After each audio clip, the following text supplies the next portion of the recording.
One other thing I have going on right now is I've already preheated my oven to 400 degrees Fahrenheit. I think I told you this before. A lot of recipes will say start out at 500 and then after 30 minutes or so bump down to 450. I don't like that method because it gives you a really hard, chewy crust, which is lovely to cut. It sounds really nice to cut and slice, but it's not very fun to eat, in my opinion. So I've got my 2 loaves. I'm gonna show you how to shape one a little bit slower. This is so easy. This is basically, it's very similar to the stretch and fold. So I'm gonna wet my hands just a little bit. Dough just doesn't stick as well, okay, to wet hands. So I'm gonna take this side and gonna kind of pull on it and just bring it over. And I'm just being kind of gentle. Yeah, okay. And then that same side that I pulled over to, I'm gonna grab the bottom, the part that's actually touching the countertop, and I'm gonna bring it over. So it's kind of like a swaddle, if you remember how to swaddle.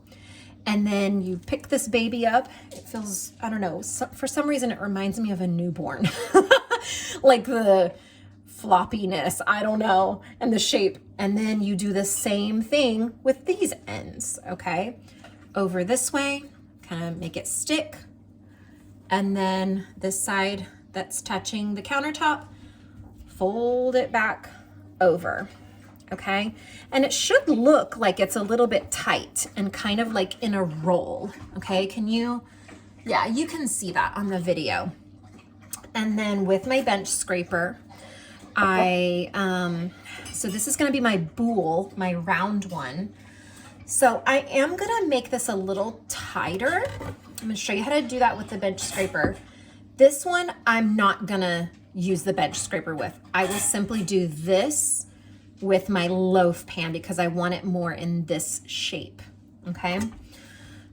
So with your bench scraper, you just kind of like pull it close to you and keep the edge kind of, you know, real close to the counter, like touching the countertop, and then lean it in, okay? So we wanna it just kind of tightens up that turn or that roll on your dough already, okay? And I turn it around and it kind of do the same thing. And it just naturally kind of tightens. And if you can see the motion that I'm doing, so I'm coming around here and I'm turning it like halfway around the circle. And it's just like tightening my dough. This is actually a move you can do with a lot of bread to make it real tight so that when those bubbles come up, it rises really big rather than just kind of spreading out this way, if that makes sense.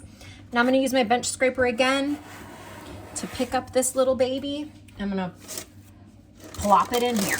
I didn't turn it over, I'm just plopping it in. Okay, so like I said, I'm just gonna show you with this one. Can you see that? Yeah. Okay, now this is where the rice flour comes in, okay?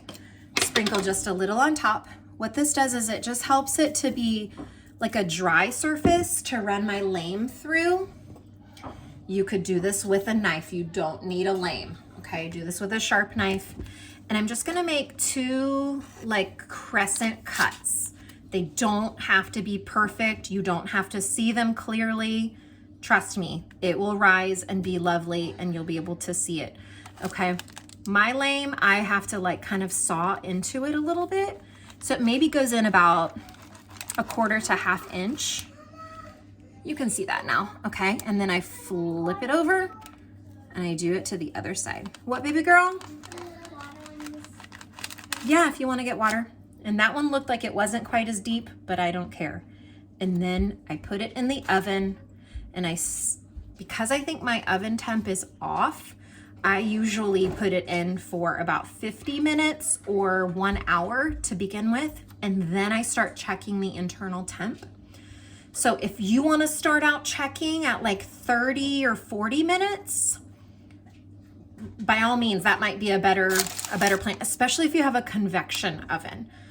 Okay, so it's going into the oven, and I will show you once I start checking the temp, even though I know you know how to do that, and once I check the temp, it's gonna come to 210. Anyway, I'm gonna shut this video off now.